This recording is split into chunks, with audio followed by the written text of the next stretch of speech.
and welcome to Anime Audio Commentary. Today I'll be commenting over the final episode of One Punch Man, episode 12. If you'd like to watch along, start watching now.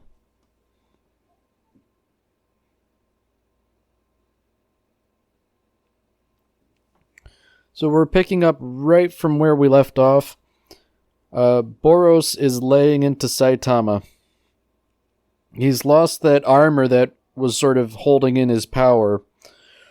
So now he's fighting at a level much stronger than his appearance would have initially indicated. And he's effortlessly swatting Saitama around, throwing him around this throne room, smashing him through pillars and all that stuff. Saitama's fighting back a little bit and he managed to punch off one of his arms.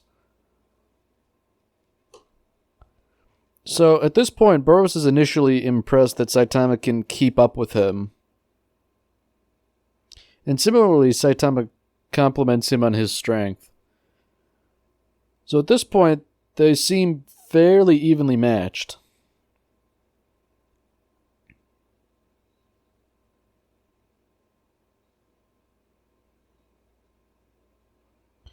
So meanwhile, the S-Class heroes outside the ship they're devising methods of fighting the ship. Tank Top Master here is picking up huge pieces of rubble from the buildings and throwing them at the ship. Unfortunately, this really only gets in the way of Tatsumaki, who's going to pick up all the rubble with their psychic power and hurl it at the ship.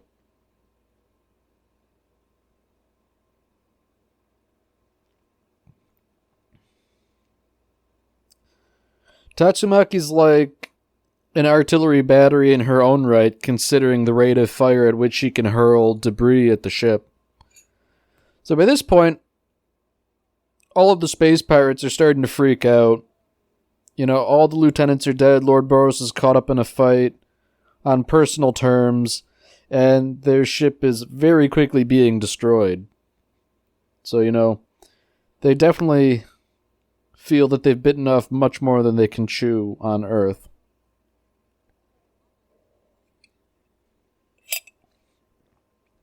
So Drive Knight is preparing to leave, but before he does, he decides to offer a little tidbit to Genos.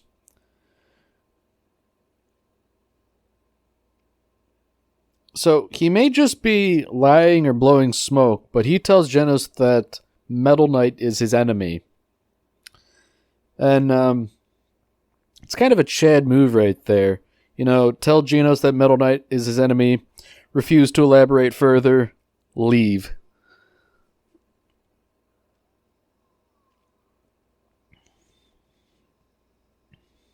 Now we have a nice scene here, a really nice scene where Atomic Samurai is fighting the alien. And he's just slashing all the protrusions that come out from its body. You know, the animation is very smooth and fluid. Now, last episode, Silverfang got smashed through all kinds of rubble, but now he's back, and he claims that his shoulders are no longer stiff. So, in a way, the alien smacking him around has only made things worse for itself.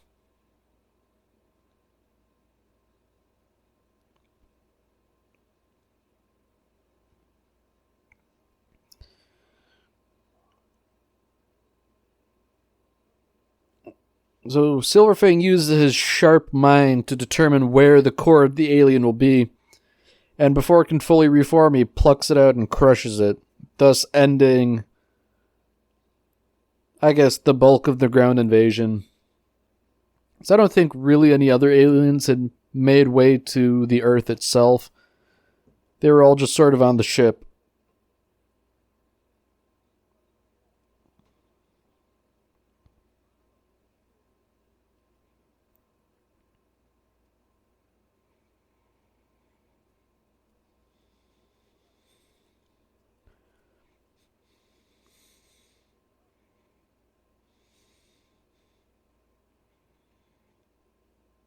So while all the fighting's going on, Moomin Rider is leading the effort to rescue all the civilians. And it looks like he's mostly gotten it wrapped up, much to his credit.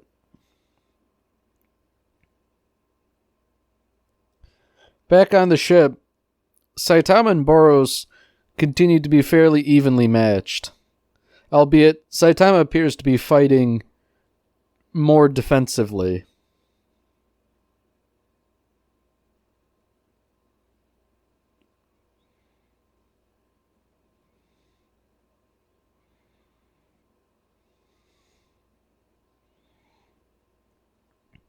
Boros starts to get the upper hand here, and he's just smashing Saitama through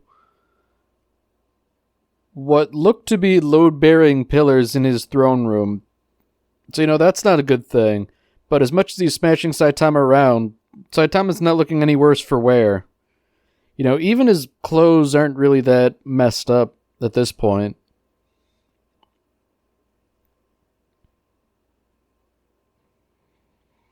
So by this point, Boros is having a lot of fun. He openly declares that of all the creatures he's fought, this is the longest that any of them have lasted against him.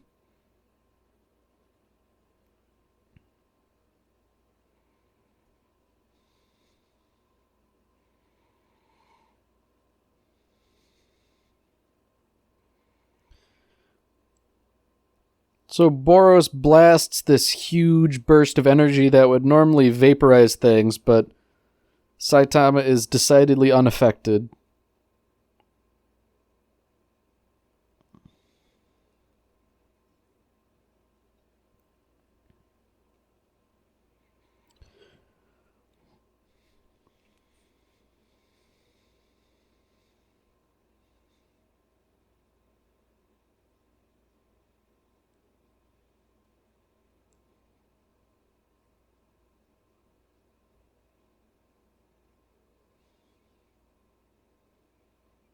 So interestingly, Boros had been fighting with one arm this entire time. And needlessly so at that, because with a mere thought, he focuses his body and regrows that arm. And he's sort of monologuing at Saitama, who just kind of tells him to shut up. And there was an interesting look he gave Boros for a second. It's kind of, I'm not quite sure how to describe it. Maybe not patronizing, or it's kind of just telling him to get on with it, I suppose. So at this point, Boros is so focused on fighting Saitama that he doesn't care how much of his own ship he destroys. And in fact, he's releasing so much energy that parts of his ship are just melting. Well, melting and just being destroyed from the shock waves of him zipping around and throwing Saitama through things.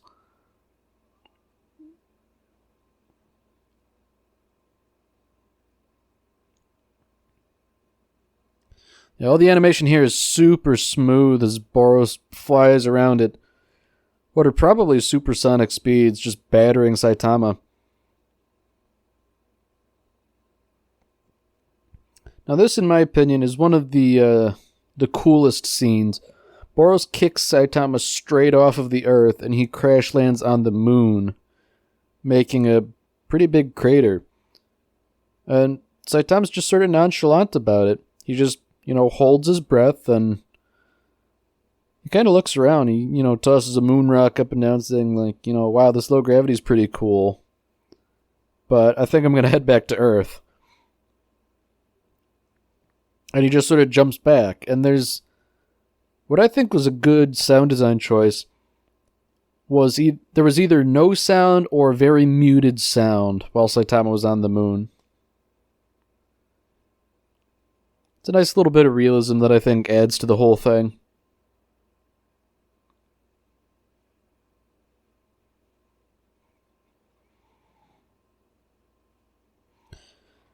So without doing all the scientific calculations, the time between Saitama jumping from the moon to landing back on Earth was pretty short. And that he was able to accelerate so fast to travel such a distance in a short period of time really lends credence to how strong he truly is. So Boros thought he had won, and with the proof that he hasn't, it only makes him redouble his efforts to try and batter Saitama into submission. And for the first time since powering up like he did, Saitama's starting to fight back. And he punched him right on the chest. And it looked like a pretty crippling blow. And that sort of super technique, consecutive normal punches thing he does, that was enough to basically vaporize Boros.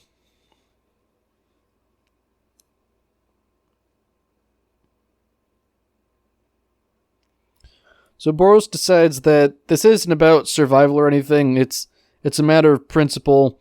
He is going to dump all of his energy into vaporizing Saitama in one blast.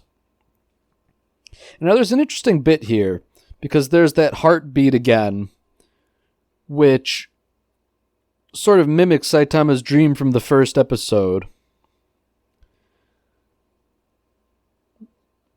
So, this sort of indicates that fighting Saitama is to Boros what Saitama's dream was to Saitama. Just an instance where he can finally use his full power. And so this big energy blast designed to vaporize the planet, Saitama totally deflects it and splits it with what he calls a serious punch. And in fact, it's so serious that it splits the clouds, halfway across the planet.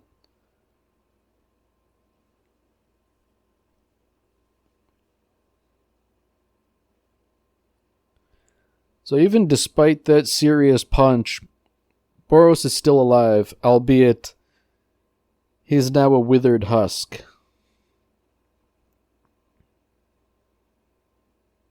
And Saitama's sort of, trying to comfort him by saying that he had a good fight too.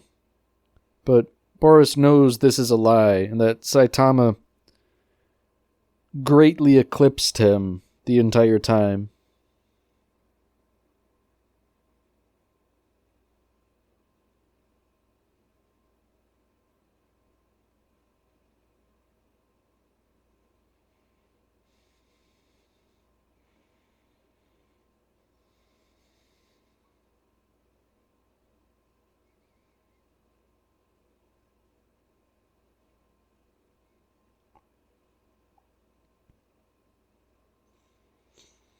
So the ship's energy core has finally shattered, and now the whole thing is just collapsing and falling down to Earth.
So Imai Mask shows up to City A, and the first thing he does is he's sort of dismissive, talking about how, how did this happen with all the S-Class heroes in town? Likewise, Metal Bat is fairly dismissive of him in return.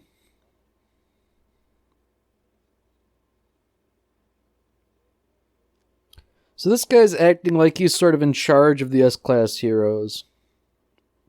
And he wants an explanation of what happened to City A.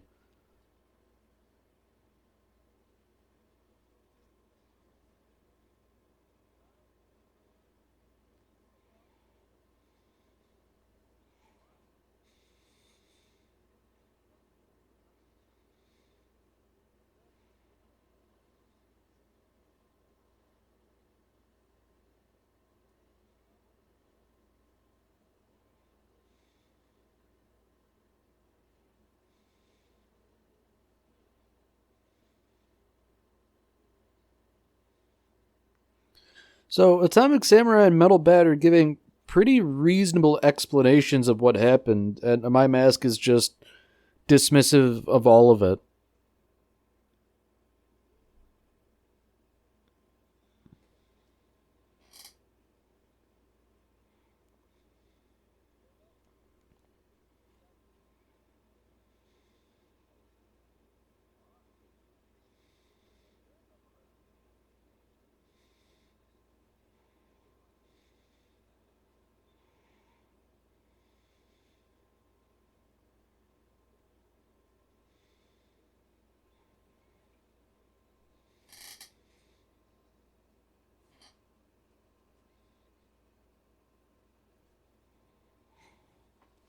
So before Metal Bat and My Mask can get into open conflict, Metal Knight sends one of his drones to show up. And notably, it sort of ignores everyone talking to him and just goes to start salvaging the alien technology. So Genos is already remembering and reflecting on what Drive Knight told him. So he's prepared to sort of intervene with Metal Knight and prevent him from doing it is what he came here to do.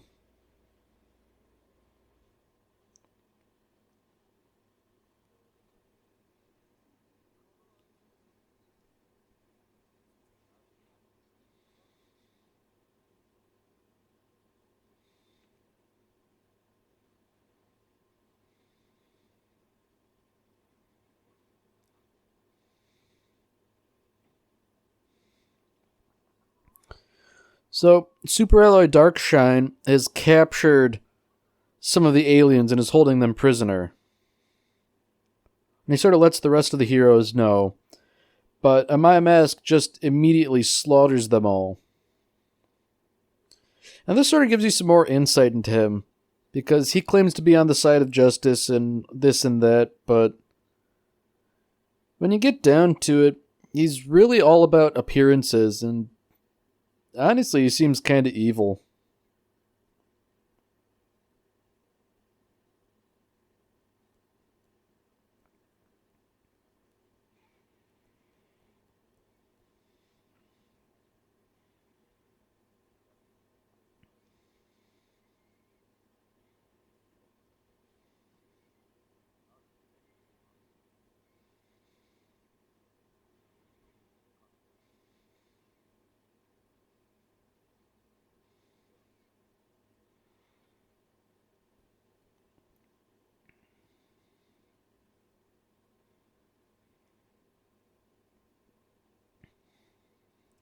So now we cut back to Saitama, and he's finally found his way out of the ship after it had crashed. Tatsumaki is immediately there to give him crap, wondering what a B-class hero would be doing aboard the ship. And he sort of ignores her almost immediately.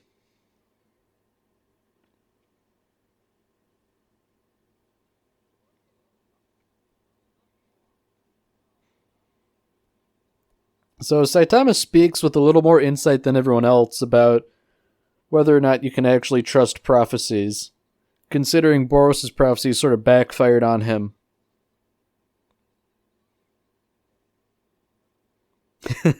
So Saitama prompts Genos into talking back to Tatsumaki. Gets him to do the dirty work. And he gets plastered against a wall for his trouble. Saitama's such a jerk sometimes.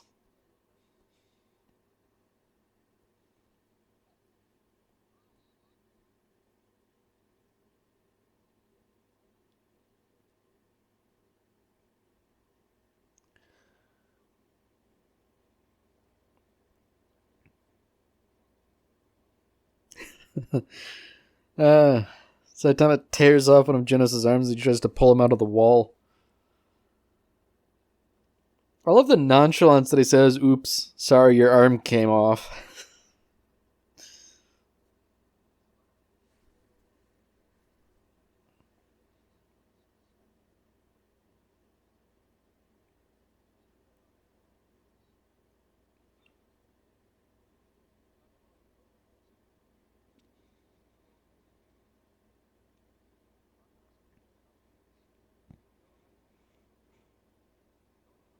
So now we're sort of getting a little epilogue here. City A was not entirely rebuilt, but the HQ was made rather into a fortress than the mere skyscraper it was before.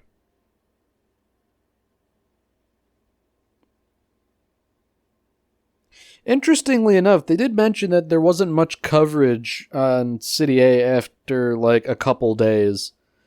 So, that whole thing about negative publicity that Amai Mask was worried about, that didn't really come to pass. Because, as much as he was harping on about it, the S-Class heroes weren't really to blame for City A being nuked from orbit when they had literally no warning.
So after the credits, we get one little extra scene as a treat. Apparently there's a big monster in City Z that's also threatening City Y. A huge, gigantic monster. Pluton, the king of the underworld. A big dragon-level threat, so something multiple S-Class heroes would need, or rather would be needed.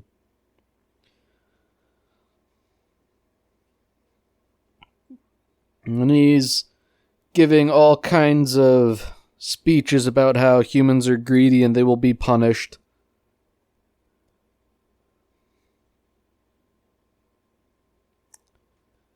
But unfortunately for this monster, Saitama showed up and punched its head clean off.